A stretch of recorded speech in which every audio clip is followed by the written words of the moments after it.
ETF index mutual funds నేర్చుకుని stock మార్కెట్లో రాణించాలనుకుంటున్నారా? వెంటనే ఈ నెంబర్కి కాల్ చేయండి. హాయ్ హలో నమస్తే, welcome back to our channel. ఈరోజు మనతో ఉన్నారు శ్రావణి అసురి గారు. మ్యామ్తో మాట్లాడదాం.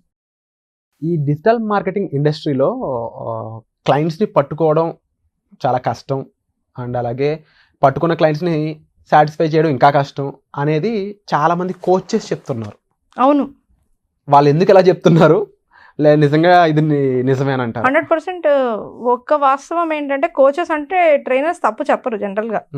ఎందుకంటే ఈ సమాజం ఎట్లా ఉంది ఈరోజు, ఇంటర్నెట్ అనేది ఎట్లా పడితే అట్లా మాట్లాడితే దే ఆర్ అక్కడికక్కడే సూ చేసేస్తారు జనాల్ని. సో మీడియాకి ముందు వచ్చి మాట్లాడుతున్నారు అని అంటే 100% దాంట్లో కొంచెం వాస్తవం ఉంటేనే వాళ్ళు చెప్తారు. అయితే కొంతమంది ఏంటంటే అసలు అసాధ్యం అన్నట్టు మాట్లాడుతున్నారు, which is also not true. Okay, నేను ఈ ఇండస్ట్రీలో అయితే మొత్తం కూడా పిఓడి కానీ డ్రాప్ షిప్పింగ్ ఇట్లాంటి వాటిలో అఫిలియేట్ మార్కెటింగ్లో సంపాదించలేదు. నేను సంపాదించింది, నేను చేసిందంతా కూడా ఫ్రీలాన్సింగే, అంటే క్లయింట్లతో పనే.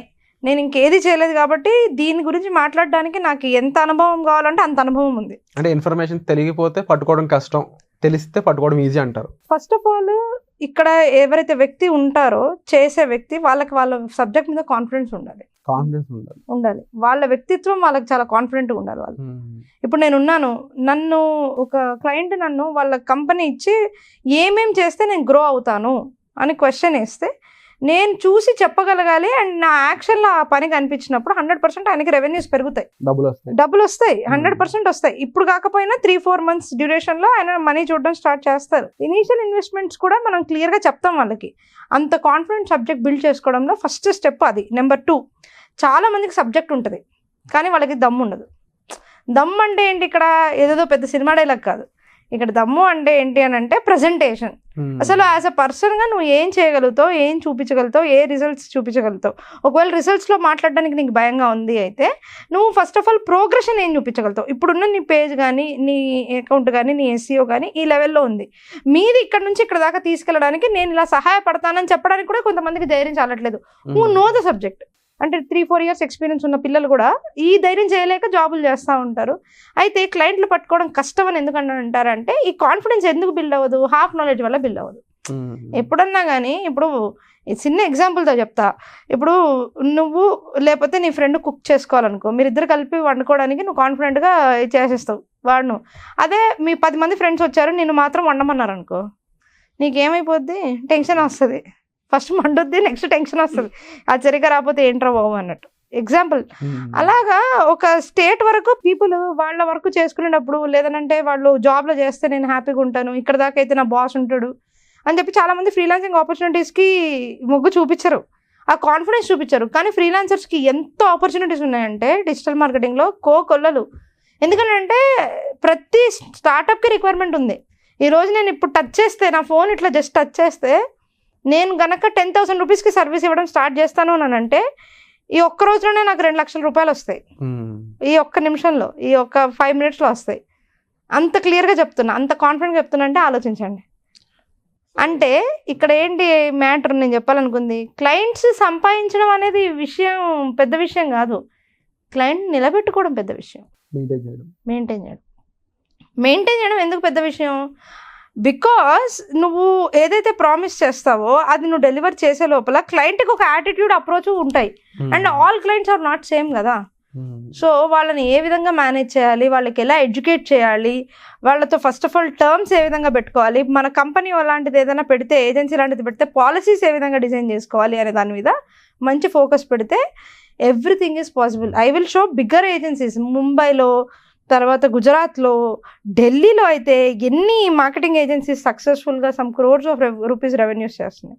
ఇప్పుడు అంటే ఇండియా వైజ్ స్టార్టప్స్ అని ఉండొచ్చు, లేకపోతే కంపెనీస్ అయి ఉండొచ్చు, నెంబర్ ఆఫ్ వీటి సంఖ్య ఏదైతే ఉందో బాగా పెరుగుతుంది.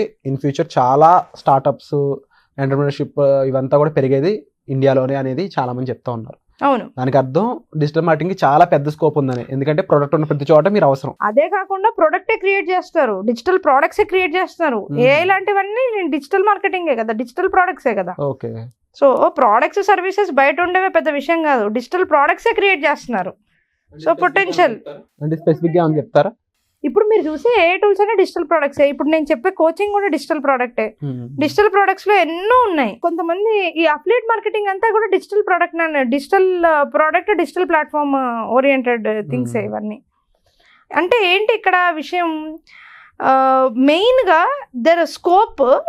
ఇప్పుడు మీరు లాంచెస్ చూస్తారు, చాలా ప్రోడక్ట్స్ లాంచెస్ ఎందులో చేస్తారు అంటే డిజిటల్లోనే చేస్తారు.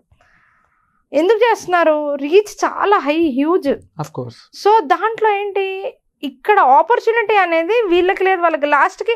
ఇట్స్ ఆల్సో బీన్ కొన్ని ప్లేసెస్లో నేను గమనించాను, కొన్ని కంపెనీస్లో, పెద్ద పెద్ద కంపెనీస్లో వాళ్ళు మ్యాండేట్గా ఇంటర్నల్ ట్రైనింగ్స్ ఇస్తున్నారు. ప్రతి డిపార్ట్మెంట్లో మార్కెటింగ్లో ఉన్న వాళ్ళందరికీ కాకుండా ఈ నాలెడ్జ్ ఈ సెక్టర్ ఉన్న వాళ్ళందరికీ ఉండాలి అని చెప్పేసి ఫినాన్స్ వాళ్ళని అందరినీ కూర్చోబెట్టి డిజిటల్ మార్కెటింగ్ బేసిక్ ట్రైనింగ్ ఇస్తున్నారు. దేనికి అని అంటే వాళ్ళది డిజిటల్ ప్రోడక్ట్, డిజిటల్లో మాత్రమే అమ్ముడుపోతుంది. వాళ్ళు అమెజాన్లో, ఫేస్బుక్లో వీటిల్లోనే అమ్ముడుపోతాయి ఆ ప్రోడక్ట్లు. సో అట్లాంటి ట్రైనింగ్ ఇచ్చే కంపెనీస్ కూడా ఉన్నాయి, హైదరాబాద్లో కూడా చూసాను నేను. సో ఇక్కడ ఏంటి, ఇక్కడ మెయిన్గా అంటే that's the biggest revolution in the market and huge opportunity area.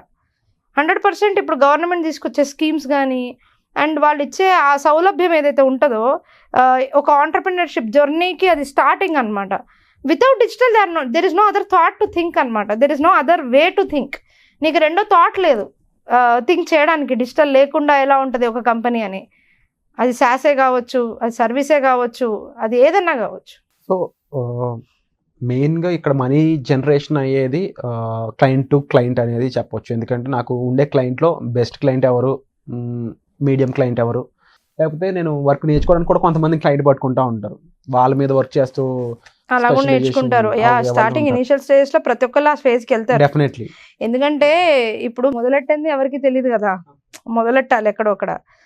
కానీ ట్రైనింగ్ చాలా స్ట్రాంగ్ గా ఇచ్చాము అంటే మాత్రం like what we design our training ఏంటంటే, నేను చాలా క్లారిటీగా చాలా కాన్ఫిడెంట్ చెప్తా. నా క్లాసెస్ కనుక ఖచ్చితంగా ఫుల్ టు ఫుల్ విన్నారు అంటే ఎండ్ దాకా, మీరు 1 year ఎక్స్పీరియన్స్ ఉంది అన్నా కూడా తప్పలేదు అని అంట. ఎందుకు అని అంటే అంత ప్రాక్టికల్గా అంత కేస్ స్టడీస్తో చెప్తాను నేను క్లాసెస్ని.